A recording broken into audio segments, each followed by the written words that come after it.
tuned into SEC Sunday Night, part of the Chief Sports Network.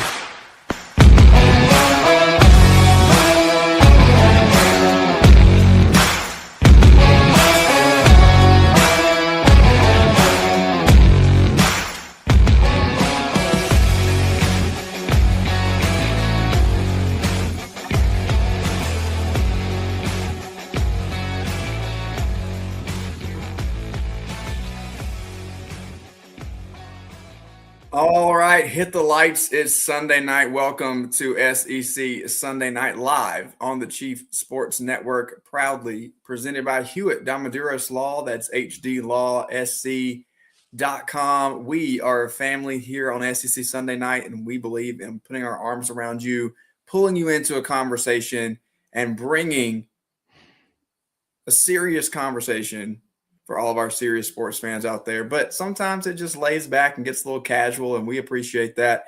And so do Brad and Dean at Hewitt Damaduros. It's not all business. They want to get to know your story, but they will get down to business and will win you tens of millions of dollars if you continue to have claims. If we continue to have personal injury claims, you're going to go back to them time and time again. You can look at their track record. You can look at the millions of dollars that they've won for their clients, and you're going to want to call them not just because they win, but also because they care. Hewitt Damaduros Law, HDLawSC.com. All right. Welcome in, boys. It's Sunday night, and we are here, and we are ready. The NFL is raging on the past couple of days, and we're gearing up for college football national championship. We also have basketball rolling at this point. But before we get into anything, let's do what we do. Craig's already showing it off. What's in the cups tonight, gentlemen? Unsweetened McDonald's iced tea. Kick him out. Kick him out. Kick him out. Where's the Grab chat your box? pine needles. I've got some unsweetened iced tea. Where is the chat box? He's drinking unsweetened tea from McDonald's. Kick him out. What's wrong with unsweetened tea? Everything. Everything. Although I might double down here, Rob. I got Snapple peach iced tea. Snapple. Not in a glass anymore. No, I'm just kidding. I'm drinking my Powerade, my orange Powerade here. That's what I brought for the boys. I just happen to have this one laying around from the other day. So I thought I was going to double down on the iced tea. I do enjoy a Snapple iced tea, but not tonight. All right. So hang on. What's your go-to Arnold Palmer? Is it Snapple or is it the actual? No, it's the actual Arnold Palmer. Get out. Get out. I'm just asking.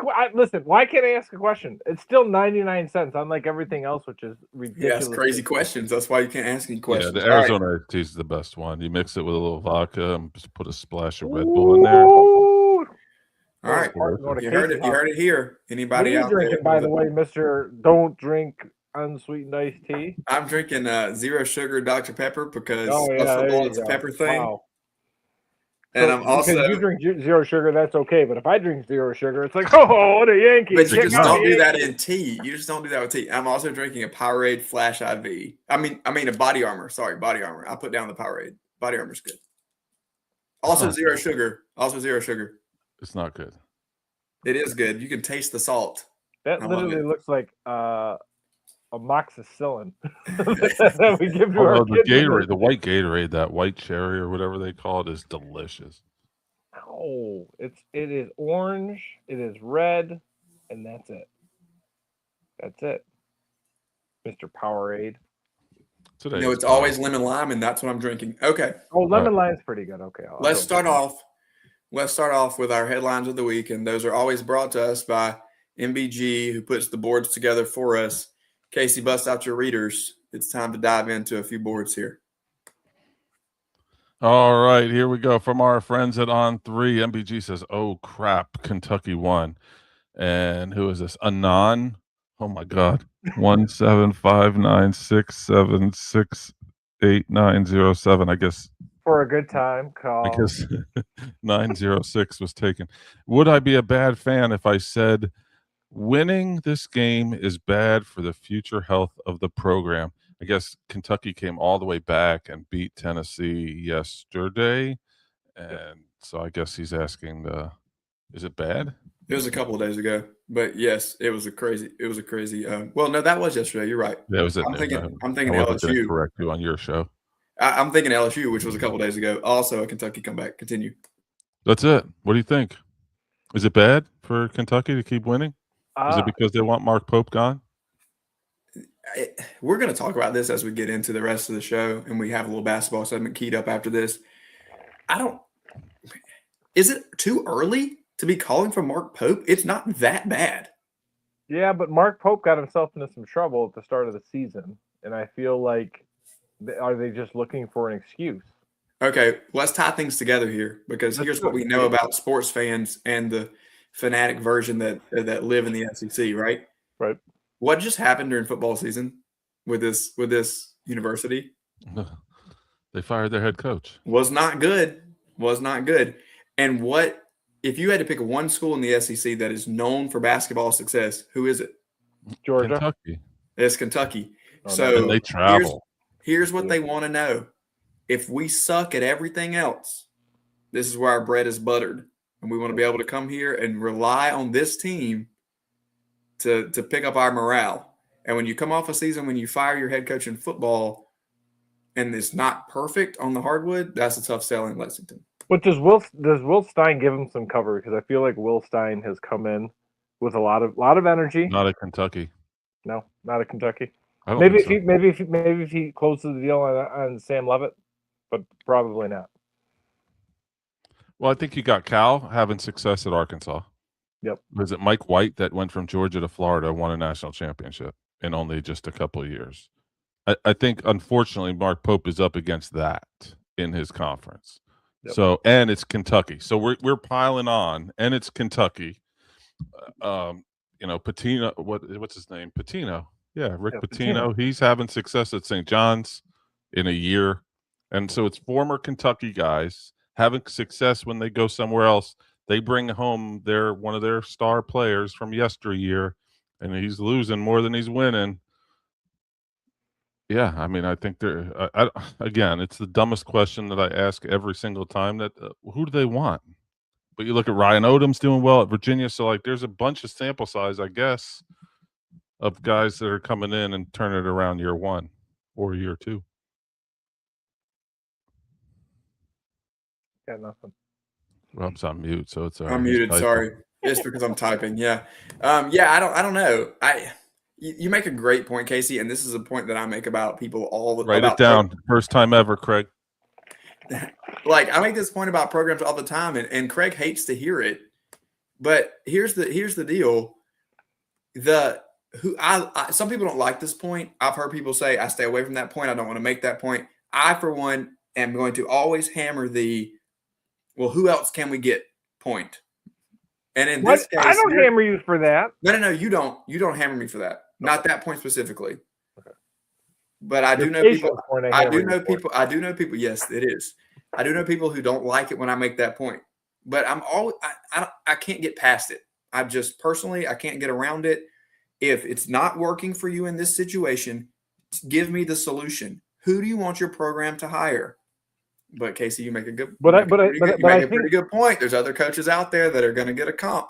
And in football, our friend Mike Morgan has said many times that Kirk Cignetti is getting people fired left and right. Clark Lee is getting people fired left and right because we're seeing what can be done, how lesser programs can be elevated through proper use of the transfer portal to support Craig's point to go against my patience. Yep. And so that ties right back into what you're saying here, Casey. You're going to easily look at other programs, and Cal is one of them in Arkansas. You're going to look at other programs if you're a Kentucky fan and say, we're supposed to be better than them. Why is this not happening?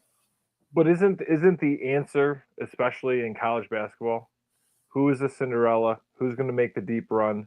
Because almost always we see that we see that instance where the little Cinderella kind of comes through. They win a couple of games. Maybe they get to an Elite Eight. Maybe they get to a Final Four, and then they go up to a Kentucky job. It happened with Florida. It happened with Arizona State in women's basketball, where they're picking up, these cream of the crop. Somebody doing something a little bit different. Yep. Maybe Kentucky. What happened with Michigan too, and look at the type of year that they're having. Okay. Yeah, you make a good point, and that's kind of what happened with Mark Pope, and he already had a Kentucky tie. It's just if things aren't perfect in Lexington, they're always going to have something to say. All right, on to the next one. All right, MBG says Tennessee is the only school in the country charging a talent fee while not acquiring any talent. I love this one, by the way. This is our friend from the VolQuest on 3 board, the General's Quarters. This is the Vol Realist. He says, excuse me, our AD and anybody involved in this blank show of a transfer portal haul can kick rocks. Only school in the country charging a, quote, talent fee, yet not acquiring any top talent. F. Danny White. What do you think? For those of you who don't know what he's talking about, Tennessee charges a talent fee on their tickets. It's something that was instituted recently in past years to help them with the revenue sharing budget and NIL. Okay. So this fan is upset because they're paying a talent fee for no talent. It seems that if you're charging a talent fee, that you might have a little more in the coffers to get in some top tier talent. I don't know. But this is what we talk about all the time, I think, and just in terms of the passion of the college football fan or the passion of fans in general in the SEC is that, and the reason that we do these boards is obviously to highlight that, and it pushes it to the extreme. People have expectations that are unrealistic. Craig, I can see you chomping at the bit. Your thoughts on Rocky Top? Okay, but if you're a Vols fan, you made the playoff 2 years ago now and got your ass handed to you by Ohio State. And then this year, you got Joey Aguilar, who showed flashes of doing some things, but then you end up 8-5 by losing to Illinois in the Music City Bowl. So, yeah, I'm right there with our guy, the Vol Realist. I'd be pissed. You had Sam Levitt there for not one, but 2 days.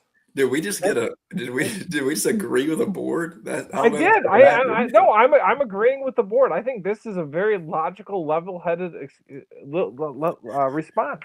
Write that one down too, Casey, because I don't know if we've ever had a logical, level-headed message board post that we were talking about on here. Well, maybe to Craig. But so we're gonna talk about Tennessee a little bit later. But they were 8-5 this year, and nothing. And they looked like I'm sorry, dog poo poo most of the season. They had no defense.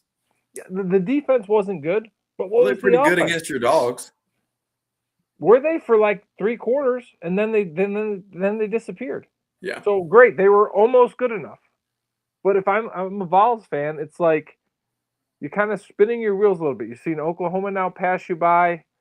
Heupel has been good, but not great, and it's just like, where are you going? And then what quarterback are they going to go with? They're going to go with the 2 young kids?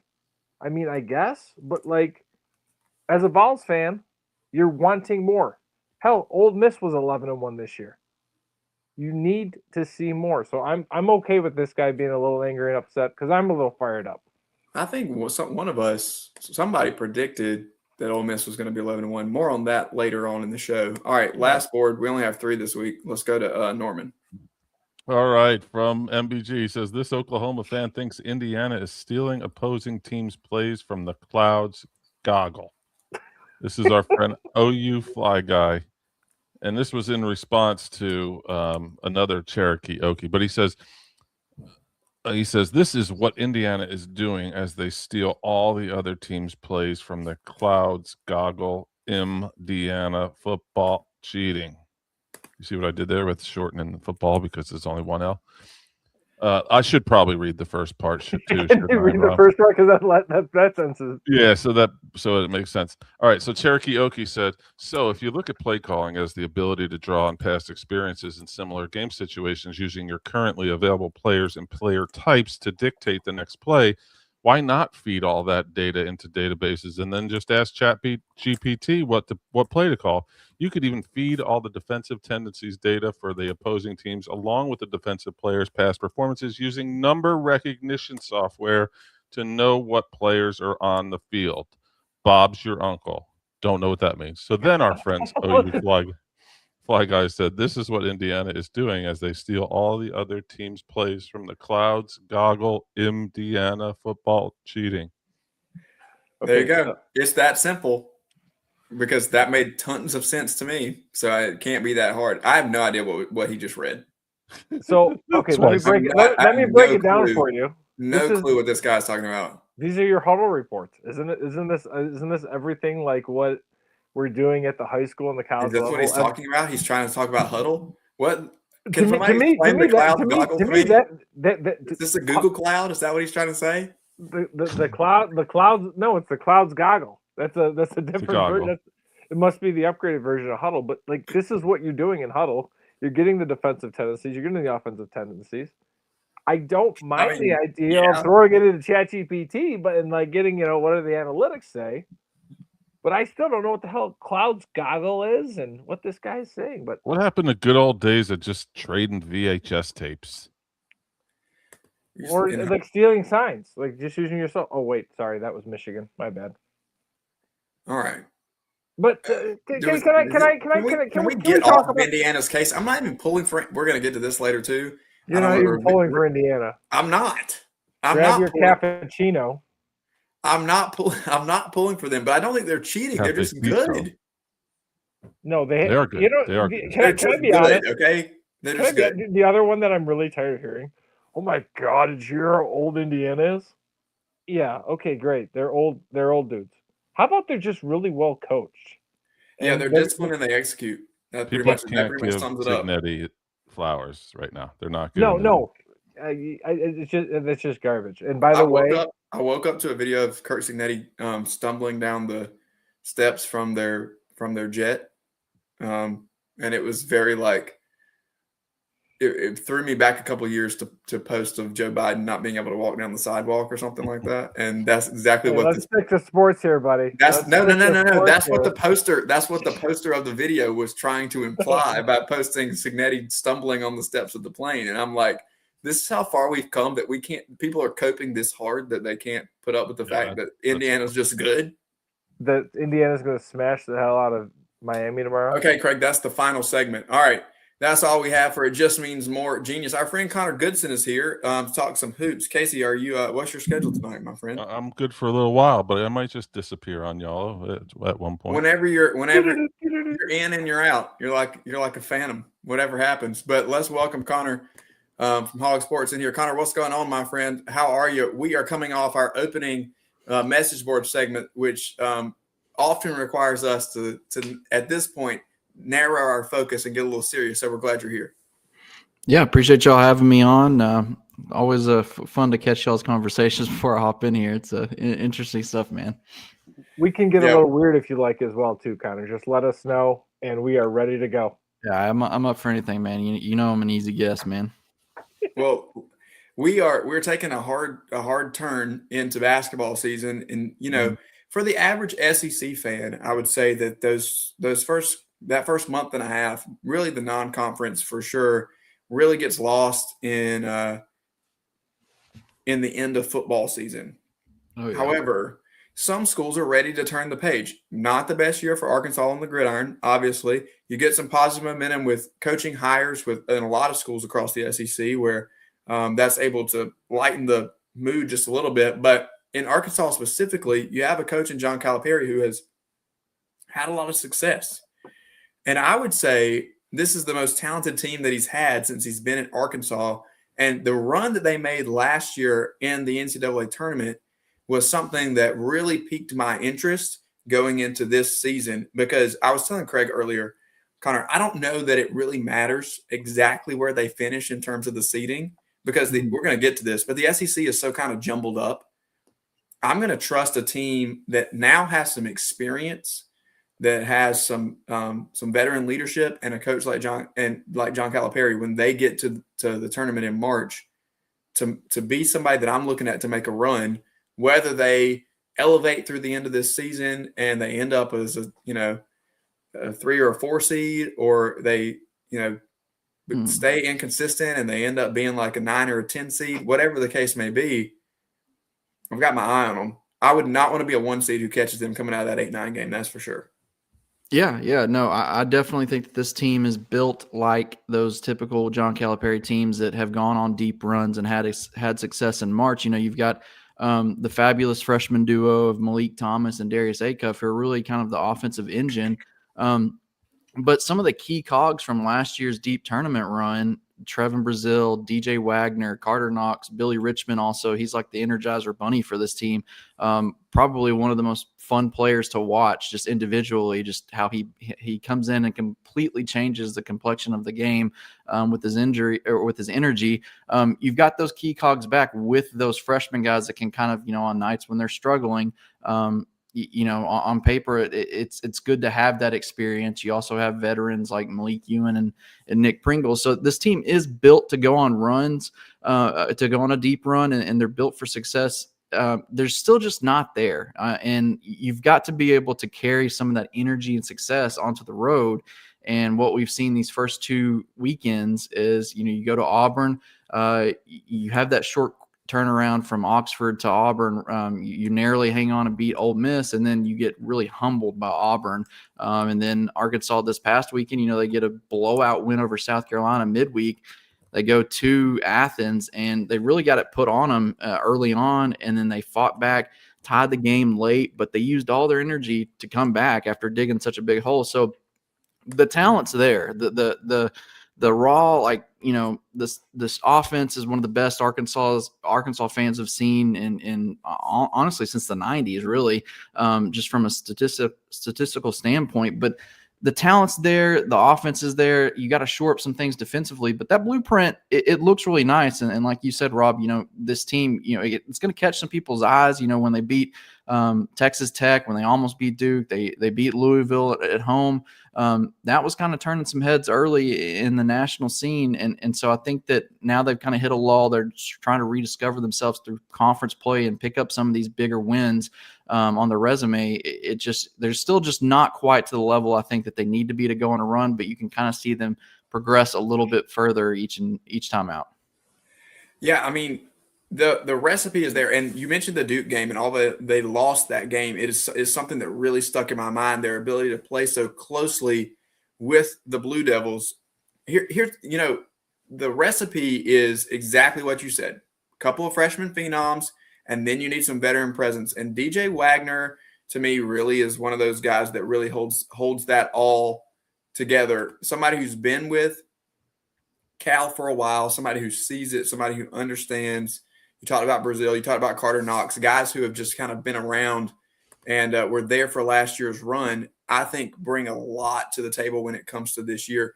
What have you seen in terms of the rest of the SEC as you've kind of seen Arkansas move up and down with these teams? Is there one group of talent on another team that sticks out to you? Because as it stands to me right now, we can look at the standings, but you've got teams like Vanderbilt and Georgia kind of hanging around towards the top. It doesn't make a lot of traditional, historical, logical sense. And it's a little bit jumbled up in there, and we don't have anybody emerging as a front runner just yet. What do you think? Yeah. The Vanderbilt's success, I think, this year has really stood out to me. Obviously, Mark Byington, really big fan of what he's been able to do in his career, and obviously what he's been able to do in his short time in Vanderbilt.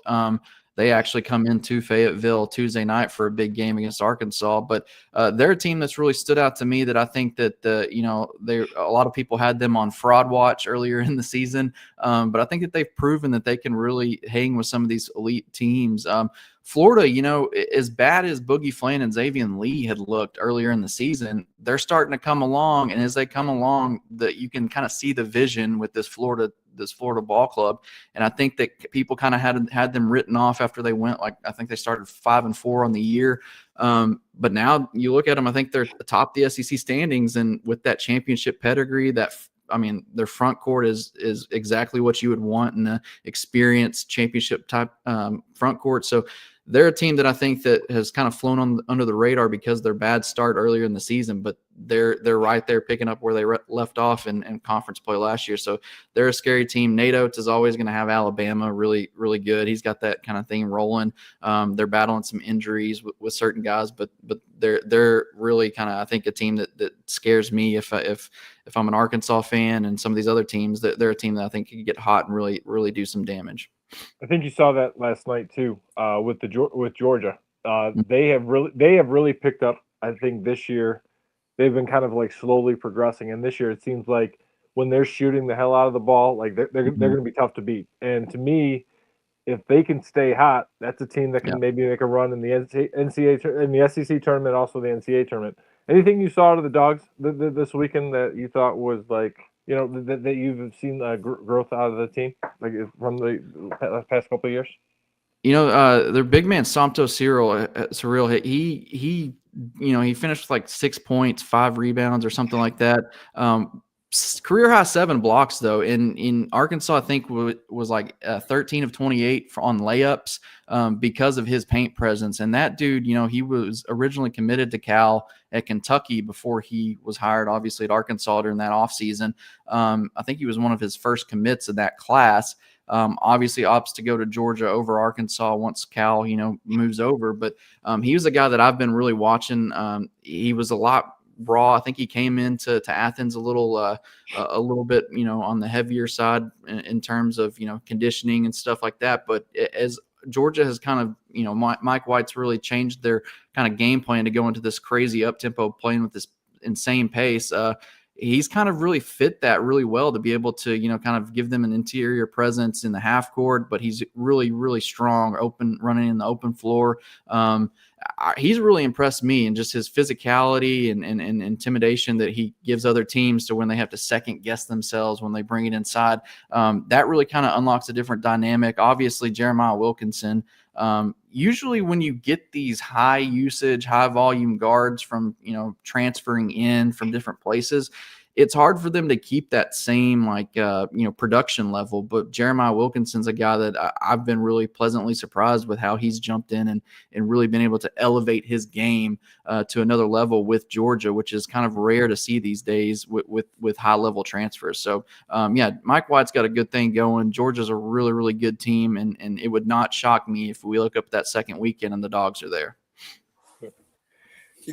One more question outside of Fayetteville, and then we'll bring it back in. Mm-hmm. You mentioned Auburn earlier. You got obviously another matchup with them coming up. The transition from Bruce Pearl to Stephen Pearl, not as smooth as the Auburn fans would have liked. They've become a powerhouse in the past. But another thing that I would point out here is that you had some talent transition with this team from last year to this year too. And as good as Auburn was under Bruce Pearl year in and year out, this is still, I don't think, to the level of a program that reloads like a program like a Duke or somebody that they faced off with or were matched up in the tournament.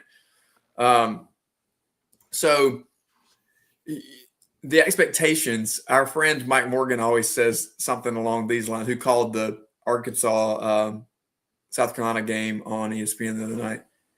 He says that the high watermark for any program is where fans set their expectations every year. So whatever the best thing that you've ever done is, that's where every fan expects you to be. That high watermark is pretty high in Auburn, Alabama, in the jungle right now. But they've just been a little inconsistent getting it going. When you look at a team like an Auburn, you mentioned Florida as well. You know Boogie Flan well, right? You've seen him play. Yeah. They're trying to get it together. They're coming off of a national championship. You have a lot of these middle tier teams. Arkansas fits right in the middle there, where you've had some big moments this year, and then you've had some kind of head scratching moments. If you're looking at it right now, who sticks out to you that's going to elevate out of that middle tier in the SEC? Is there a team or two that says, "Hey, we're going to start taking over this thing"? Because we're in the thick of the conference schedule at this point, and we're about to start rolling and start defining some seasons. Well, I'll be honest. I had Kentucky kind of dead in the water a couple weeks ago, man, and they're a team now that is kind of in that middle tier. They look to, they have their flaws, obviously, but they're a team that I think you can't discount what they've been able to do the past 2 games, which is, I mean, obviously they're playing with fire, being down 16 every game and coming back, but just the ability to come back and dig themselves out of those holes and be able to have the resilience to actually finish those comebacks off, I think is really impressive to me. And I think that, the momentum that builds game to game can't be discounted. And so they're a team that I think could really kind of elevate themselves into this mix. Auburn's another one you talked about a little bit there. The change from going to Bruce Pearl to Stephen Pearl, well, on paper, some people might scoff at it and say, well, he's been around the program. It can't be that. It's a lot different. It's different when there's a voice leading these guys, a different voice leading these guys. Obviously, he's probably going to have the same characteristics as his dad did, but it's completely different. The way he approaches individuals on the team is probably different. And so naturally, you need to adjust those expectations. But what I saw from Auburn, obviously, is when they're desperate and when they kind of play with that edge and that back against the wall mentality, they can compete with anyone in the country. It's just being able to harness that on nights when maybe the motivation and the rivalry, the intensity of the game's not quite there. And just, over the course of 40 minutes, being able to consistently have your guys like Keyshawn Hall, like Tahad Pettiford, kind of put it together. And I think that with Auburn, man, you can't discount, like, in addition to the change from Bruce Pearl, they lost a lot of production from that team and a lot of veteran guys who had kind of been through the mud, been through the trenches on all these, wars in conference. But you can't discount them losing all of that and then having to kind of refill their arsenal. I think it was something like 80% of their production or some crazy stat from last year. They're kind of going through it a little bit, finding their way, but they're a team that has shown that they can compete with anyone and beat anyone. So I think that as we kind of go along, if they're able to figure it out, they can be really dangerous as we get into the thick of it. Yeah. Well, and I think that's what Steven's figuring out is like, hey, I'm not daddy. And like, it's a little bit tough. And like, let's be honest, Bruce has done it a lot of different places. He's been really successful. And it's always easy to be like the assistant when you're in the background. But Right. now when you're the guy, it makes it a little more difficult. So. Well, what was funny is, so last year at the SEC tournament, in Nashville, I was actually sitting behind they have the first row, then the second row, which is like the first row is like TV scores table or whatever. Arkansas is playing Ole Miss in that second round game. Winner went on to play Auburn. So Auburn's coaching staff came over and was like scouting, and I was watching Stephen Pearl kind of clip up some clips of both teams' offenses and kind of label them and do that. And whenever the other assistants came over to him, he was like, it was almost like directing minions. Like he was just kind of directing them. He's like, all right, so we need this, this, this, and this, kind of giving them the rundown. A little bit later, Bruce came in and Stephen kind of gave him the update of where they were. So even then, even before like I even thought that Bruce would, step down, it was kind of in the back of my head. I was like, maybe one day he's going to get his shot maybe a little bit sooner than we expect. And so that just little anecdote has always stuck with me, that he was kind of directing traffic and getting people kind of where they needed to go. And the dad came in and was like, yeah. So, but he just needs to find himself, find his own style and his own brand. I think that there's no question he could probably get that thing rolling just as Bruce had it. No doubt about it. Connor, two more things and we'll get you out of here. One last on the basketball front. Obviously, you mentioned kind of the upcoming schedule when it comes to Arkansas. You got a Vanderbilt team coming in that has, like you said, I think escaped the fraud zone, but is coming off a couple of losses. Yeah. What does it mean for Arkansas to get this one? As you mentioned, Arkansas has just been really up and down. They looked absolutely explosive against South Carolina in the midweek. Yeah. Can they recapture some of that offensive firepower against a Vanderbilt team that has been pretty salty all throughout the year? Yeah, I think that's going to be the key going in. Can they get that offense to play? And their offense has been really, really good in Bud Walton Arena. It's just been able, whenever they've had to travel away, getting that offense to travel with them or that defense and that effort to travel with them has been an issue. I think that it's a very important game for Arkansas. This next stretch of games, you have a lot of opportunities. You're going to be a favorite in the majority of like the next 7. I said coming into this, if Arkansas really wants to kind of maximize their seed potential for the NCAA tournament, they need to win one of these two, Georgia or Vanderbilt. They need to beat one of those, and then they need to kind of go on a run of like 6 or 7 straight here of this next stretch. And I think that sets them up to, if you split some of these other more toss-up games like Florida, Texas A&M, Alabama, if you split some of those games and you have that stretch of like 6 or 7 wins against quality teams, and you can maximize that seed potential where you're not stuck in that 8-9, 7-10, 6-11 range where you're playing really solid, stout mid majors or a Power 5 that's capable of beating you. And then, oh, by the way, you might have to go on and play a 1 or a 2 seed. You kind of escape that to where you can get into that 4 or 5 range where there's a little bit more leeway and you get a little bit better matchups. But yeah, so they have to beat Vanderbilt. They have to, one, there needs to be a really, really good environment in Bud Walton, which I think that the arena has done a pretty good job of getting people in there and filling it up and making it a really tough place to play.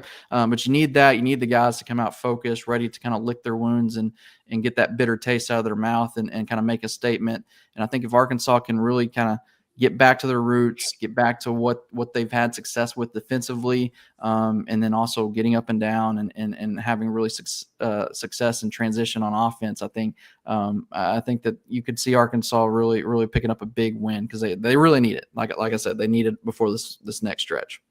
Yeah, that's a great point. And I think that like we both said, this is a team that's built to make a run. And and Craig and I said this before we got on the air. It's all going to be about those matchups in the tournament. And so seeding is going to be really, really important. You're not going to want to seed them on the other side of it. Even if they get a 1 or a 2 seed in the second round, let's say they get in that 8-9 slot and then have to play the 1, you're not going to want to see them as a 1 seed. But if Arkansas can avoid that matchup early, like obviously that's what you want to do, right? Okay, let's flip it back because there's no offseason in college football. Yeah. Anything in terms of let's do a little temperature check on Silverfield and the fan base. How are things progressing as we are in the full swing of the quote unquote SEC offseason now that no SEC teams are playing in the the national championship game? You didn't have to bring that up. Well, we do have a game left tomorrow night. It just doesn't happen to include anybody from the greatest conference. No one even knows there's a game tomorrow night. No one's been talking about that. But have you seen continued positive momentum with Ryan Silverfield, or do you feel like it's kind of all heads have turned to the hardwood? I think for the most part you've seen people come around to the hire. That initial wave was because fans that really didn't expect Silverfield to be the guy. They'd kind of, obviously Golish or someone else was really who everyone expected. So that initial shock and some outrage from some fan bases, I think, has really subsided. They had a lot of movement, but his opening press conference, they got commitments from 2 really important guys in Quincy Rhodes on the defensive line, and then KJ Jackson, the young quarterback who was with Arkansas last year. Getting those guys on board won some fans over. They were able to flip some high school guys early on who were in-state guys, and that brought some really positive momentum into the program. And then I think in the transfer portal, it's been they really had a run the first week in the transfer portal where they got some really big names. They really overhauled the secondary. I loved what they did in the cornerback room. I like what they've done with the linebackers. They've shored up the offensive line. Bryant Williams from Louisiana Lafayette, I think, is a really big time get. Probably one of the biggest additions of the offseason, but they still had some holes in safety and up front on the defensive line. You don't quite like where their depth is right now. They added like 3 or 4 safeties on Friday. And I think that fans are just cautiously optimistic. Some of them are more just, I need to see proof that this is actually going to work on the field before I can really, make a determination one way or the other. So I think that they've done what they needed to do in the transfer portal, maybe a couple of mistakes and turning down some guys at safety, some guys on the defensive line. But at the end of the day, with how Arkansas has struggled the last couple of years, none of this means anything for a large segment of fans until we get to Saturdays in the fall. Like they don't want to, hype this team up again and go through the whole offseason process where, they're drinking the Kool-Aid and stuff only for it to be another 2-win season. Like there's a large number of people that I talk to that are just like, this has to be, I'm not gonna overhype. I'm not gonna undersell. I need to see results. And so you can sell all these new recruits, this new offense, this new defense, all this other stuff. But if it doesn't result in W's, then a large segment of the fan base is going to be out immediately. So they really need to take this momentum from the portal and build on it and make that result in wins, big wins in in the fall of 2026. That's beautifully said. And I think that is going to be the cry of so many programs. Oh yeah. And the crazy thing is, as soon as this game is played tomorrow night and we wrap up portal stuff truly on Tuesday with the 48-hour business day window that we have to get everybody in, and the way spring ball has kind of evaporated, we're about to have a long and quiet off season to spin those exact thoughts over and over and over. Connor Goodson of Hog Sports. Connor, thank you so much for joining us tonight to talk about a little Razorback basketball, and of course we slid some football in there too. Appreciate you as always, my friend. Appreciate y'all having me on. Always good to talk to y'all. Yeah, appreciate it. Great. We'll see you again soon. Thank y'all. All right, we are up against a break here on SEC Sunday Night. We will be right back in just a moment to talk about the transfer portal and a little bit of how Craig and I were right, wrong. We'll see. At TriFit Physical Therapy and Performance, we believe true health and peak performance start with personalized care. Whether you're an athlete recovering from injury or just chasing your next personal best, we're here to guide your journey. With expert coaching, hands-on therapy, and transparent cash-based pricing, you get the care you need without the insurance red tape. One client drove 100 miles just to see us and said it was worth every mile. Contact us at trifitperformance.com or 803-353-5619. TriFit Physical Therapy and Performance, where recovery meets results. When playing sports, you want a coach that will fight for you. At Hewitt Diamaduros Law Firm, we've got your back. Whether it's personal injury, insurance disputes, negligence, or wrongful death, our team delivers exceptional legal services that makes meaningful difference in the lives of the individuals and families we work for. Visit hdlawsc.com. hdlawsc.com. Hewitt Diamaduros, we're on your team.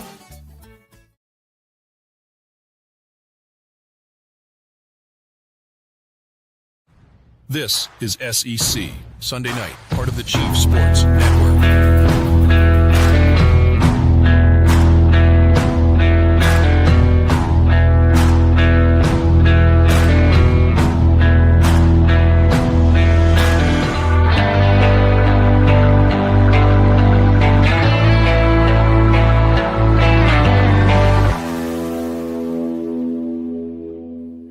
Welcome back to SEC Sunday Night Live on the Chief of Sports Network, presented as always by Hewitt Diamaduros Law, hdlawsc.com. I want to say thank you again to Connor Goodson of Hog Sports for joining us to talk about a little bit of basketball, a little bit of football. Craig, as we turn the page back to football, I also want to say thank you to thousands and thousands of you that are tuning in right now to watch us in the middle of an NFL playoff game.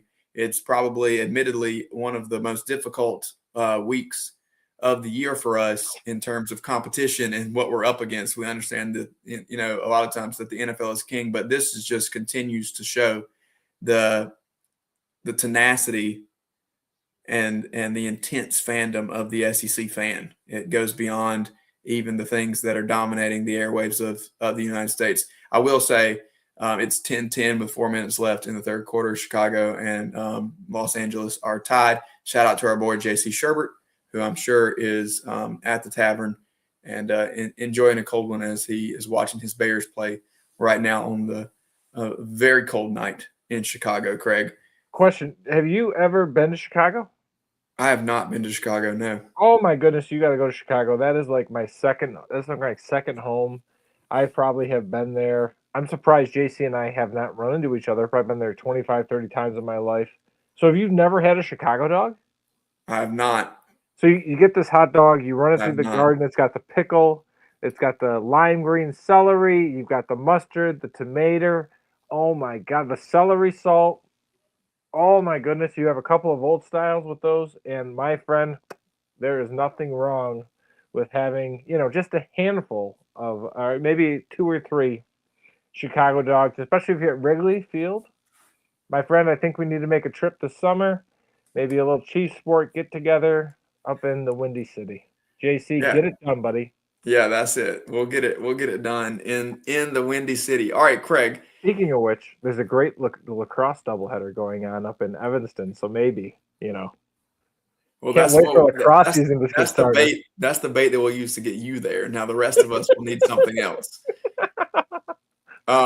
So you tell me, as we get into this transfer portal discussion, give me your overview of this year's transfer portal. We've talked a lot about 1 versus 2 portals, the acquisition portal versus the cut portal. Now it's all in one. As somebody who's covering it, what's been your overall takeaway this year versus last year with us kind of shrinking to 1 as we begin to look at the winners and losers in the SEC?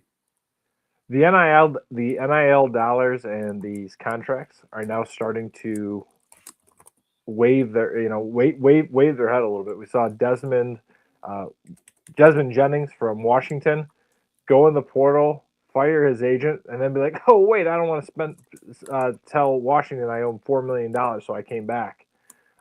Now we have the issue with Mensa at Duke, allegedly going in the portal, and we also have Prince from Ole Miss going in the portal, and like this to me is the more interesting part. It's not so much the movement; it's going to be okay. How are these NIL dollars going to be affected? Because the contracts are saying that the schools own the name, image, and likeness. There's no problem with you going to another school, but we own your name, image, and likeness. You are not going to be profiting off of that. So it's going to be interesting to see kind of how that goes and what happens. It has been chaotic. I don't know. I still think, you talk about it's going to be nice and quiet now. Now that the portal's over, the national championship will be over tomorrow night. I think come May, we're going to have a second, and I'm going to call it the silent portal, where we're going to have people opting out, leaving, kind of like the kid did from BYU that went down to Tulane. The academic transfer. I'm going to unenroll and I'm going to go enroll somewhere else. Yes, I'm going to go enroll somewhere else. So, like, I want to see what the I know we're going to talk winners and losers. I think the biggest winner of the transfer portal I'm going to talk about is billable hours. Billable hours, no doubt. As my buddy Dan Wetzel and Pat Forty say, are always undefeated. Lawsuits over, can I transfer? Am I going to have to pay somebody? Can I leave in the spring? And now, they're talking about Ross Dellinger had a story this morning where, some college presidents are saying, get rid of the College Sports Commission, no cap, just, make it a free-for-all. And, long live billable hours because it's going to work. All right. So as we look at, you're absolutely right. And it all comes back to the argument about anything that we talk about, whether it's basketball and the NCAA tournament, the college football playoff, the transfer portal, NIL, TV deals, revenue sharing, roster acquisition, roster retention, the rise and fall of some programs and others. It all comes back to the almighty dollar, Craig. It all comes, as much as we don't want to admit that, and we don't want to say that, and we want to hang our hats on the tradition and the fun and the passion of college football. There's a lot of this that's just simply money driven, and that doesn't do a whole lot for us in terms of the experience. But it does continue to drive interest and viewership. Okay, when we look at the portal winners and losers first and foremost, I'm gonna leave this programming up to you here for just a minute. We're gonna do a little either or. What was it? What was choose your own adventure? That's what we're gonna do here. Those are great. My daughter has a choose your own adventure now. We're gonna do a little choose your own adventure. About good choices. Do you want to discuss our successes and failures as predictors of the college football season first to tee up the transfer portal discussion, or do you want to talk about the portal and then reflect back on the season that was by breaking down our numbers? Let's do option one. Option one. Option one comes with visuals. Oh no, ladies and gents. You've fallen into a volcano. You have died. Go back to page 35. Option one comes with visuals. So here are Craig and I. Let me just say, if you have not voted on the poll that I tweeted from the SEC Sunday night. Oh, I haven't even mentioned this. What a terrible host. I'm just doing a great job tonight. Fire this guy. We have a brand new channel. It's at SEC Sunday Show. One of you bozos got us banned on the other one. And so we love all of you who are here listening to us, especially those of you who interact with us. Look at that.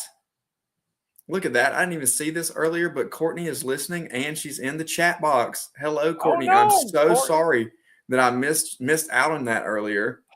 But she had a lot to say about Rocky Top during those boards. But for those of you who are engaged with us, we love you. We love you. Love you. That one person that got our account shut down, you can just kick rocks and run away, as their poster said Courtney, I hope earlier. your dog's doing well. Okay. But we do have a new channel Yep. at SEC Sunday Show. If you have not followed it, make sure that you get over there and follow it right now. I put a poll up. I asked the question, who do you think predicted games more accurately this season? In the spring, every year, Craig and I predict games. Nearly 200 games predicted. Both of our percentages were in the 60s, Craig. Nice. You were nice is a word you're going to need in just a minute. You were at that's a good one. You were at 66%. Nice. I was at 69%. Yep. So just slightly edging you. It was a couple of games off. We were within a handful of games of each other, which I think is pretty impressive and interesting. And here we have, to help us break down the tiers of teams, what we predicted as the final record. And we're going to start here at the top. What we predicted as the final records, you can see here on screen. We both had Ole Miss at 11-1, which was correct. Yep. We both missed on Georgia slightly. I was closer. You were closer. And we both had Texas A&M at 8-4. Obviously, we missed on that one. We got Alabama at 9-3. And then Oklahoma, we were way off. This is a big I was wrong, freezing cold take right here. We were not believers in John Mateer. We were not believers in Brent Venables, and they proved to be much better than we expected and made it to the college football playoff. This is tier number one, the teams that were in the college football playoff. Craig, go ahead. What do you think? So, okay, I obviously feel good about Ole Miss. Obviously feel good about Georgia. I'm sorry. I don't feel bad about Texas A&M. I feel if they played anybody with a pulse, they probably were closer to 8-4 than they were 11-1 or whatever they did. Because we saw as soon as they played anybody with a pulse, they got their butts kicked. Yeah. Except for Notre Dame, do we consider Notre Dame a pulse? That's my question. Okay, that's a difficult question to answer. That was a week 2 Notre Dame. Yeah. Okay, so they play. Let's say they play week 9. They play week 10. They play in the first round. I think Notre Dame takes care of business because remember Notre Dame had a true sophomore. Sure. TJ Carr. Shout out to the Saline Hornets coach, defensive coordinator Corbin Brown, one of my good buddies. They were playing at a high level. So yes, I just call that as a scam. I just call it as a scam. Oklahoma again. Great defense, crazy gunslinger, quarterback on offense. Both I was so caught off guard. I was so caught off guard at the end of the year when we had Travis Davidson on, and even he pointed to the fact that Oklahoma could potentially look for someone other than John Mateer. You were caught off guard because you thought he was a one-year rental. Yeah. Just somewhere that got stuck in your brain. For me, I just didn't think that would necessarily be an argument considering he won the mid-year Heisman.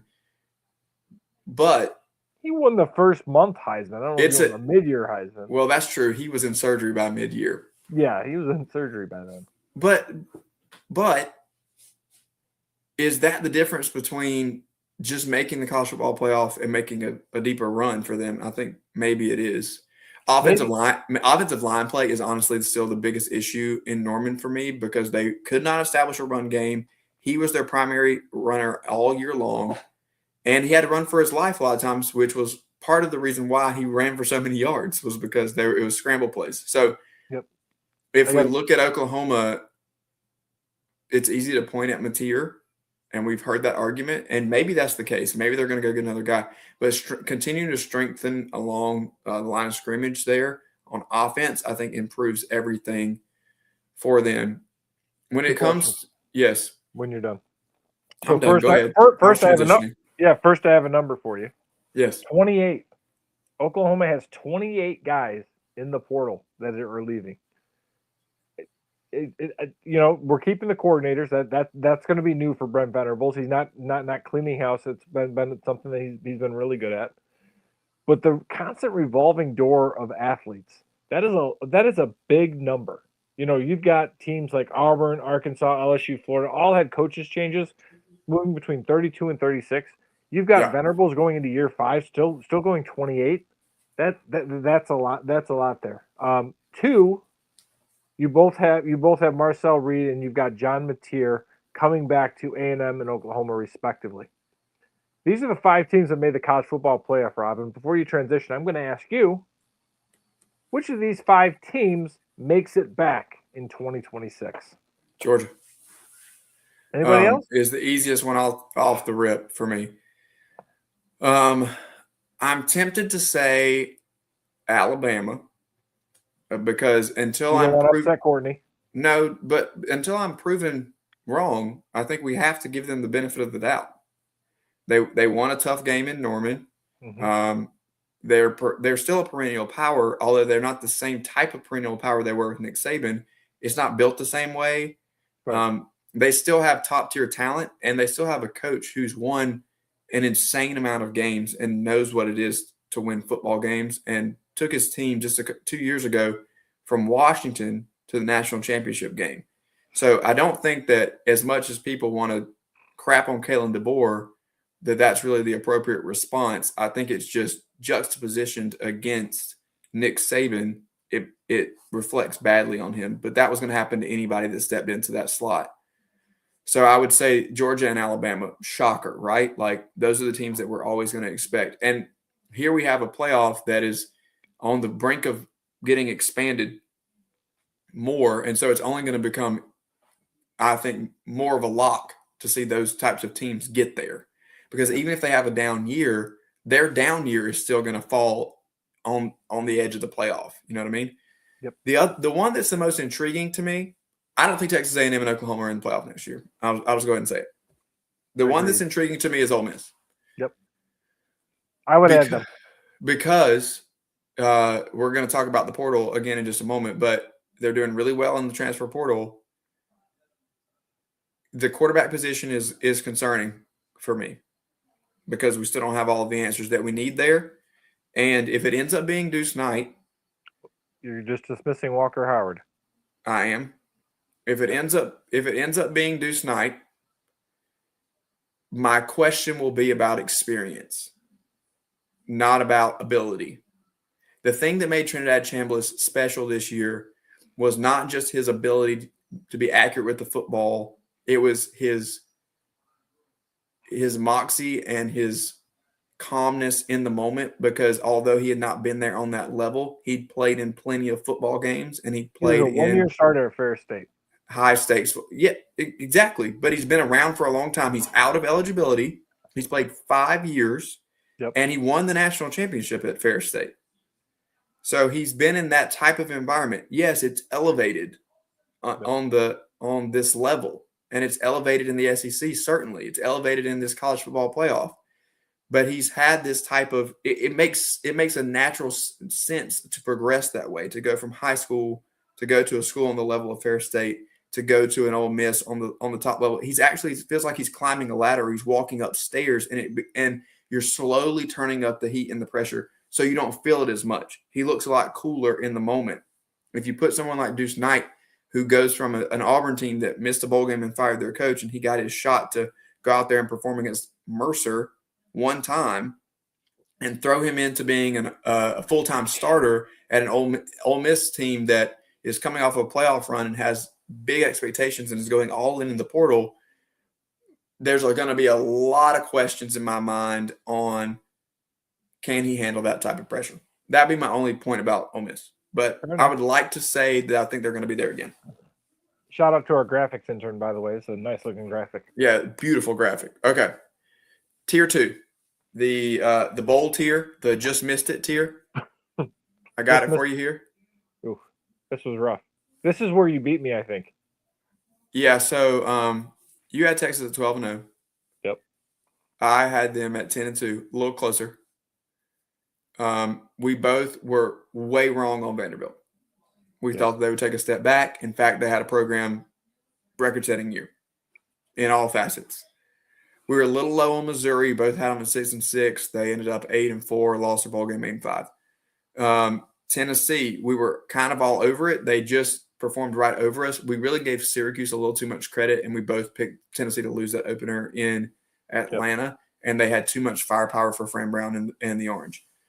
So that was really a major difference. Here's one where we both also blew it, especially me. You had LSU 9-3. I had them 11-1 in the SEC championship game. Obviously, we know what happened. Nussmeier for Heisman? Obviously, we know what happened. Nussmeier played injured most of the year. Brian Kelly gets fired, and that becomes a 7-5 and eventually 7-6. I'm just really happy that LSU now is exercising the fiscal responsibility that Governor Landry advocated for when they made the move. Not spending any crazy money and anything like that. Of course, not at all. You can't see this one as well, but Mississippi State went 5-7.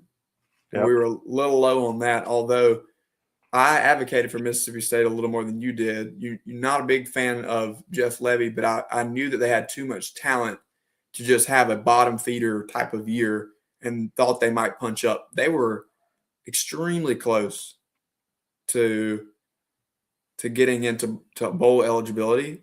Which like Hugh Freeze now. Oh, we're so close, brother. And obviously they did get into a bowl game, but that was because of how the bowl season ended up shaking out. Yeah. But into actual bowl eligibility at 6-6, which would have been an incredibly overachieving year and a great second year for Levy in terms of making a nice progression. I think a lot of talent with Mario Taylor coming back next year survives a scare in that bowl game. No tears or breaks for him. I would continue to watch out for them to punch up. That's a team to me that next year that looks like they're going to just scratch up a little more, 6-6, 7-5 maybe. And that's going to steal games from somebody else, Craig, and put somebody else in the cellar. 37 players in the transfer portal from Mississippi State. Like, again, that's a common theme. Again, he changed defensive coordinators. I know our guy Ryan's going to be excited about that. By the way, shout out to our guy Ryan on Twitter.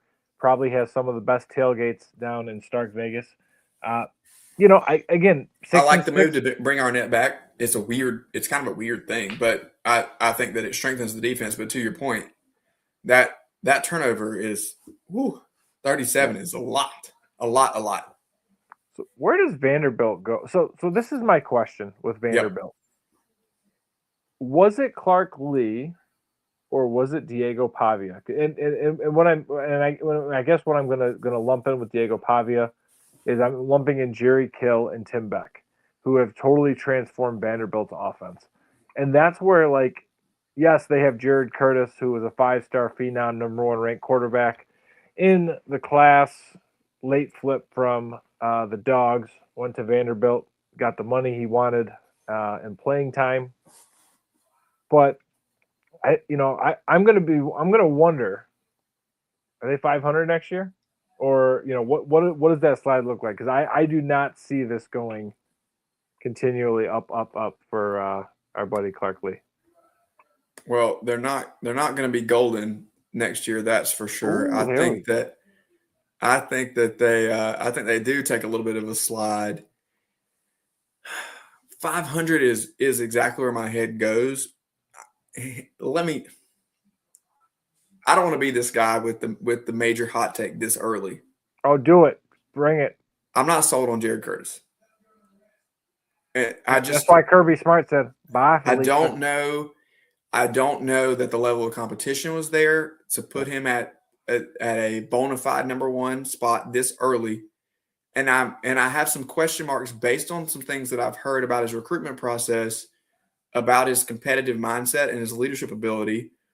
And if he gets thrust into a starting role as a true freshman with those types of question marks, I think it's going to be a little bit of a tough learning curve for a Vanderbilt team that I think overall probably still maintains more talent than what we're used to seeing on a Vanderbilt roster.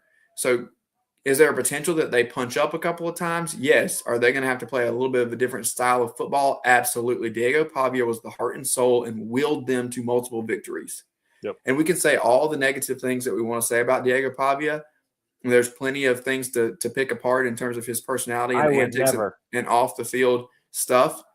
But that's kind of what you get, I think, is if you're going to have this level of attitude and moxie that says you cannot beat me, even though logically that doesn't make sense, you can't turn that type of thing on and off, and it spills into every area of your life. Right. Now that he's gone, there's a huge leadership hole. There's a huge trust hole. There's a huge where do we turn? You can't replace that guy. Nope. It's going to take multiple people. And so, yeah, Craig, I do think that probably somewhere around 500 is about right. So you're saying LSU and Texas probably jump up into the playoff next year, I would assume. Yeah, that would be a good thought pattern. I would agree. I really like where Texas is, and we're going to get to the portal in just a minute. I like Arch's progression. I like where they are. Obviously, I like Arch's receivers and running backs. Yeah, and I think putting more players around him with his continued progression. It's not that he was bad this year. Everybody overreacted. Mm-hmm. He was just taking the natural path of learning that he needed to take, and I think that we saw him kind of mature over the course of the year and figure out a little bit about who he is and play to his strengths. All right. We missed on Kentucky. We were a little low on Kentucky. You had them bottoming out. I had them at 4-8. They end up 5-7. Still fired their coach. Yep. Here's where we got bitten 2 years in a row, Craig. We both had Auburn at 9-3. For a second year in a row, despite our questions of Brother Hugh and the weeble wobble that was the Auburn program, we looked at the talent and said, man, like if they put it together, they'd be okay. They will be okay. And that is what is so mind-boggling about that team is that they had a lot of talent. They come out 5-7. They've lost some of that talent. They scored a whole lot of points when Brother Hugh took off. And now they've lost a lot of that talent, and they're in kind of a rebuild mode, and they're going to have to just button down the hatches for Alex Golesh. What does success look like for Alex Golesh in year one? Is it 6-3? Is 6-6? Yeah, 6-6. I think so. You're rewriting the whole thing, and this is where my patience argument is going to come right back into play. There's too many teams, Craig. Yep. There's too many teams for everybody to turn it around in 2 years. There's too many. It's not going to happen. You need someone to come down. You need Tennessee to fall down. You need Vanderbilt to come down so Auburn can go back up. It does not happen. You can't. Everybody can't be up. And so it doesn't matter if you flip the roster in 2 years. You also have to flip the culture, and you have to have some lucky breaks, and you can't have a ton of injuries, and you have to, there's just so many pieces that go into that. So, yeah, I think 6-6 would be a great year for Alex Golesh in year one. And to that point, Billy Napier is out of Gainesville. We shot a little high on that one too, surprisingly, because neither of us liked that program and thought that they were going to have any success this year. But another place that had tons of talent, and you just look at the roster and go, surely they're not going to do what we predicted them to do last year, and they ended up 4-8. You had them at 6-6. I had them at 7-5. So now what does John Summerall do in year one? We both missed terribly on South Carolina. And we couldn't spell South Carolina. And we were close. That's true. And we were close on Arkansas. I actually got that one right as my bottom feeder at 2-10. Yeah, that was pretty close. Summerall is the other big question mark here, and I'm sure you have a Beamer question, but we may or may not get to it as we are rapidly approaching another break. No, actually, so my biggest jump on this page right here, Will Stein at Kentucky. That's a great move.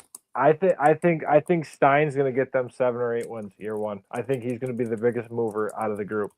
I think there's a lot of momentum there. I really like what he is doing. I think he's going to end up being one of the top hires of this cycle. I think he's at Kentucky maybe a year or two before he upgrades.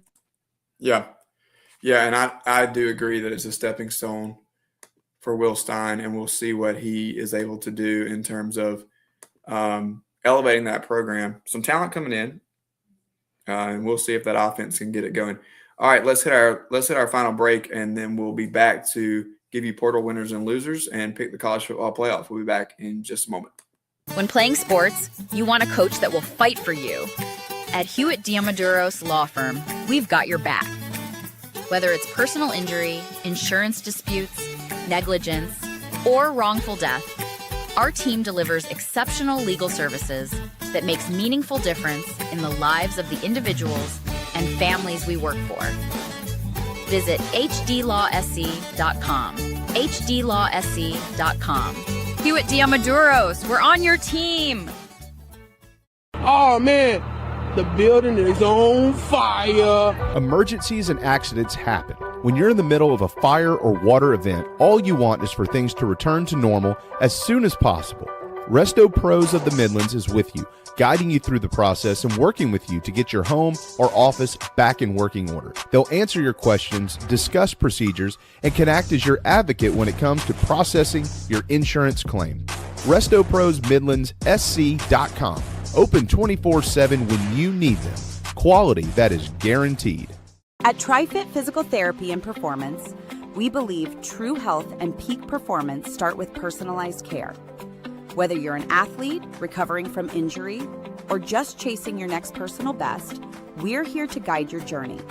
With expert coaching, hands-on therapy, and transparent cash-based pricing, you get the care you need without the insurance red tape. One client drove 100 miles just to see us and said it was worth every mile. Contact us at trifitperformance.com or 803-353-5619. TriFit Physical Therapy and Performance, where recovery meets results. Yo, what's up? Baby, let's go!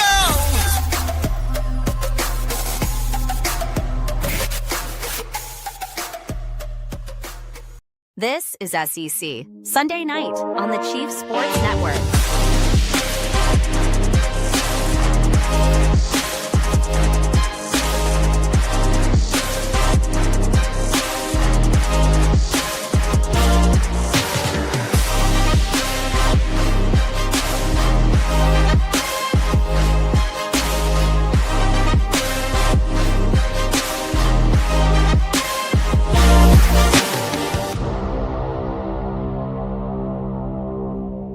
All right, welcome back to our final segment here on SEC Sunday Night Live on the Chief Sports Network. I want to remind you to go out and follow it at SEC Sunday Show, our new account and channel there. We'll be broadcasting there beginning next week as well. Yep. All right. I've got a SEC update from the NFL for you, and this is also related to you, Mr. Patriots fan. Nick Foles, Super Bowl winning quarterback of the Philadelphia Eagles, if you remember correctly, Rob. Note for the Broncos and their fans. I know it has been an emotional 24 hours. I feel for Bo and the team, and I'm sending prayers for a strong recovery. A positive note going into the game versus the Patriots is that they struggle against backup quarterbacks in championship-style games.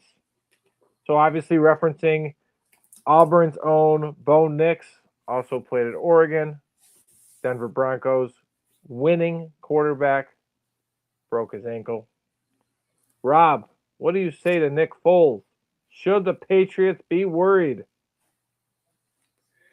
That's funny because obviously Nick Foles beat the Patriots in the Super Bowl, for those of you who are college football junkies and don't watch the NFL.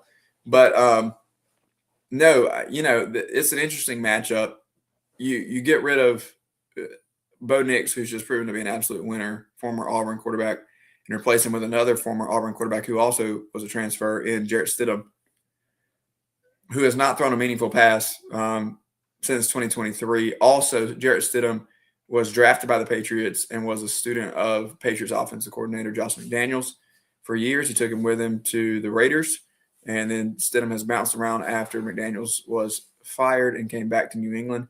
So I think that they will be prepared and ready for the skill set of Jarrett Stidham. The issue is much more on the end of the Broncos pass rush.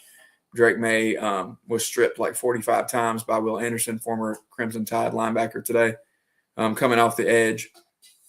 And when you talk about Benito and some of those guys in Denver coming after Drake May, he's going to have to protect the football and not turn it over and give Jarrett Stidham and that offense easy opportunities in the AFC Championship game. But great references to some former SEC greats who will be playing in that game. A lot of SEC flavor in these NFL playoffs. That is for sure. All right, transfer portal, Craig. Yep. Who your big winners? Actually, yeah, let's start with winners. I want to start on a high note and end on those that suck. All right, so big winners. I already talked about billable hours. Second big winner, new vocabulary words. Shout out to Tony Siragusa and his cat Sadie. Short-term signee. Georgia picked up a new signee on Friday. Bryson Beaver from Oregon, not Oregon State. That would have been like natural, what it seemed like. But Bryson Beaver was a short-term signee with Oregon. What is a short-term signee? Is it? Well, first off, read last word. You can read my beautiful waxing poetic about Georgia and the SEC. But a short-term signee is when a young man signs in December to say, hey, I'm going to your school, only to enter the transfer portal in January and go to another school. A la Julian Sayin, who was at Alabama. Then when the GOAT retired, he went to Ohio State. So shout out to billable hours, new vocabulary words. And again, it wouldn't be the Michigan Yankees segment of the day if I didn't give a shout out for the winner, Liam Danitz. Rob's like, who the hell is Liam Danitz? Liam Danitz played at Hope College in beautiful Holland, Michigan, known for their Tulip Festival in May, and also Dutch Village. Great little spot to go and visit with the wife and kids. He's a D3 edge player. He's about 6'3", 230 pounds. Hit the transfer portal, and my boy has leveled up. He will be playing at Wisconsin, a D1 school, or so it's rumored, next fall. There you have it, Craig's winners of the transfer portal. Billable How hours. off the rails are those? You know what? That was beautiful because I was not thinking off the rails here, and you gave us the flavor that we needed to kind of end the show on a very, very SEC Sunday night. It just means more football and coffee, whatever, throw it back type of note.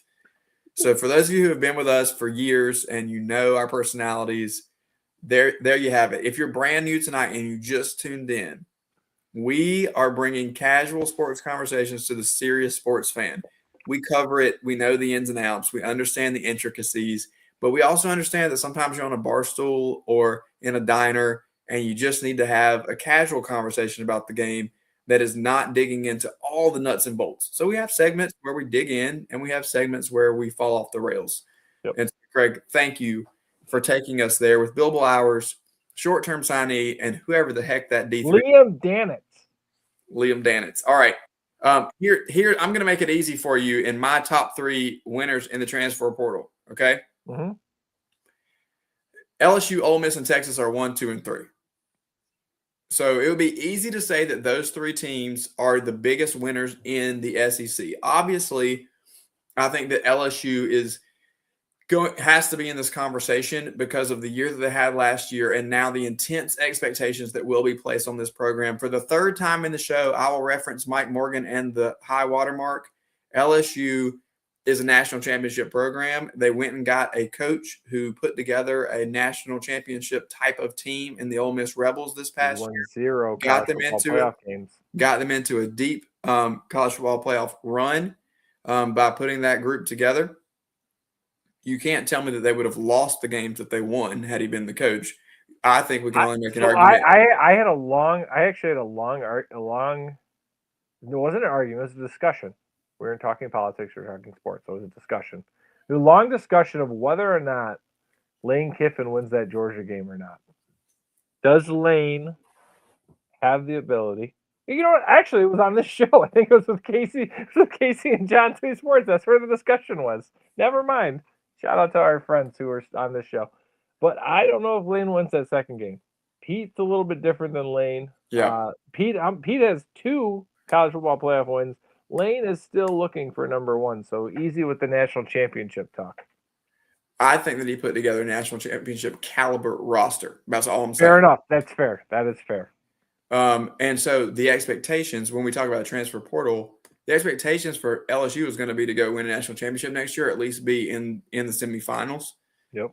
And to be number 1, 38 commitments. Obviously, when you have coaching turnover, you have a lot of departures. You've made reference to some of these coaches who are deep in their tenure and are still seeing major departures. But it is commonplace to have a lot of departures in a coaching turnover. So you would see that here. LSU 38 commitments, and they're averaging 88.09 rating per player. I hate transfer portal ratings on players. I'm not sure how we can be really accurate with those. But it's hard to judge roster. Like we used to talk about, like what were the 5 stars and everything like that, but it totally changed. Looking at LSU's schedule next year, home against Clemson, at Ole Miss September 19th, home against Texas A&M the following week, at Auburn, and then they're home against Alabama, and then home against Texas. Those are like 4 or 5 big games that I am circling. Yep.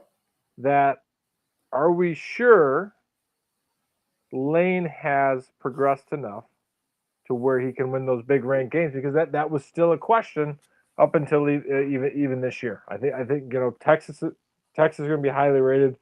Bama will be Bama, and Saban or Kiffin always has an issue with that.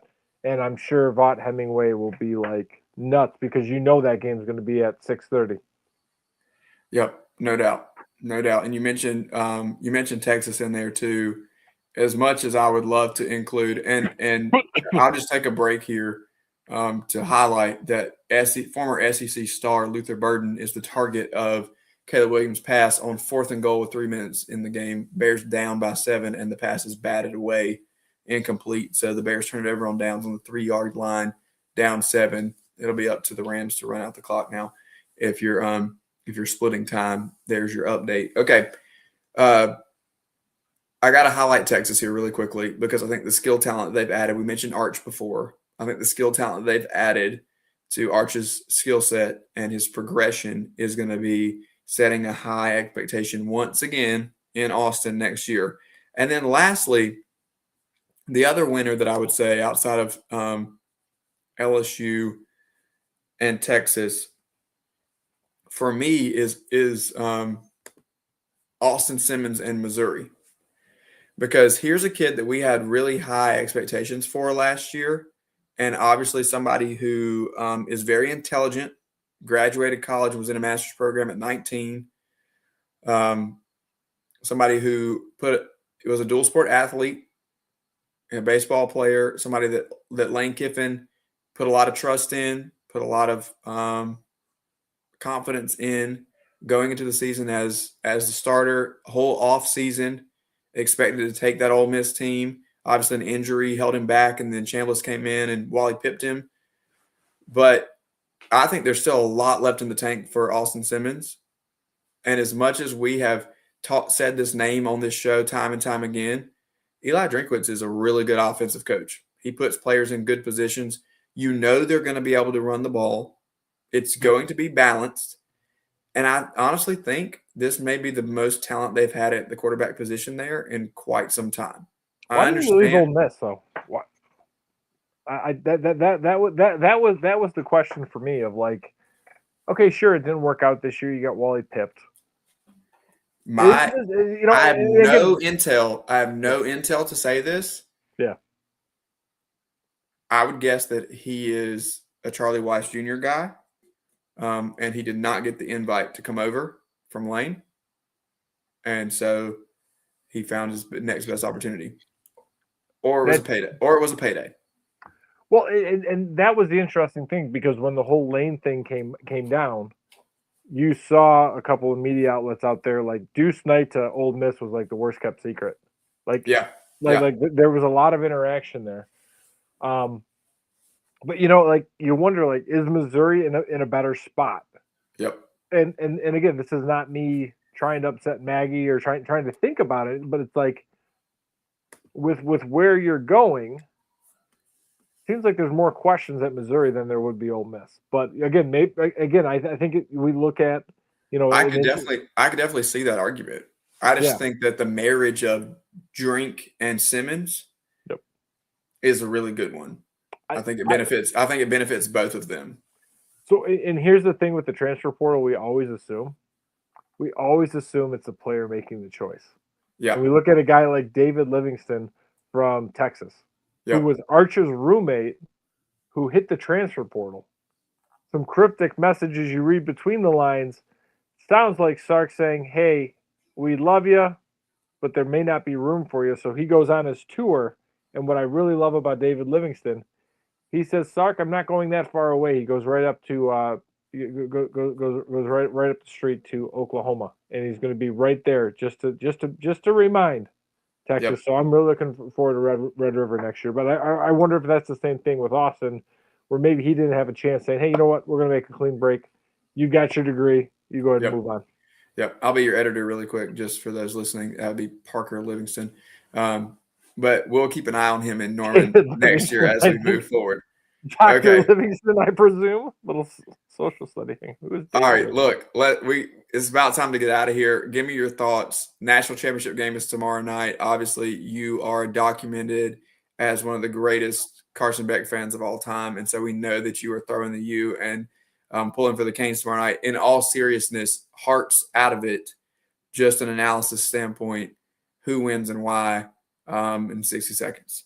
So I was listening to a great show earlier tonight. Young man, the host was talking with an Arkansas great, talked about how the Arkansas team was experienced, had a couple of great young talent, and that could propel them in the March tournament. So with that, I'm going to take the experienced Indiana Hoosiers, and I'm going to say that they're going to turn over young Carson Beck, and they're going to take their coffee and espresso with sugar, the cappuccino, and say, "No, thank you, sir." Indiana wins 31-10. Yeah, I'll be your editor one more time, because Carson Beck is not young. I know that just rolled off the tongue. Oh, no, I was talking about you were the Beck. host. No, you were the host. You were the host. But, if we look at it from an analysis standpoint, I'm also going to take Indiana, because I think that the experience is definitely there. But I think that overall, we see a more well-oiled machine with this Indiana football team from top to bottom. I think Miami has more talent. And they're going to have – the running back room is so good. I love the and they have a ton of skill talent, and the defensive front is insanely fast, and that's going to cause some problems at times. But just the sheer execution from top to bottom on both sides of the football for Indiana, I think is something that is difficult to overcome. I don't think it's a 21-point game like you said, but I could see this being 10 or 13-point difference, something like a 30-17. I don't even know if there's going to be that many points scored though. Maybe like a 27-14 feels a little better to me. 27-14 Indiana, something like that. Can we please put to rest though that Carson Beck has this great redemption story? Like it's so tired. Not if they win the game. Yes, it's just I can't wait. I hope for your sake he goes like 25 for 30 for 340, 27 yards for 341 and 4 touchdowns. And he also runs for 1. And they win 35-34. Over under number of Carson Beck interceptions. Give me 2. Go 1.5. I'll go under. The number. I'll go under. Because he won't throw a pass over 5 yards? No, I just think he only throws one. All Tunnel right. screen to Tony? This has been SEC Sunday Night Live on the Chief Sports Network. As always, thanks to our friend Casey Cregan. Again, shout out to Connor Goodson of Hog Sports for coming on tonight. We are presented by Hewitt Damaduros Law, hdlawsc.com. And if any of our drink people want to sponsor us as well, we're going to stop shouting you guys out if you don't throw us some money.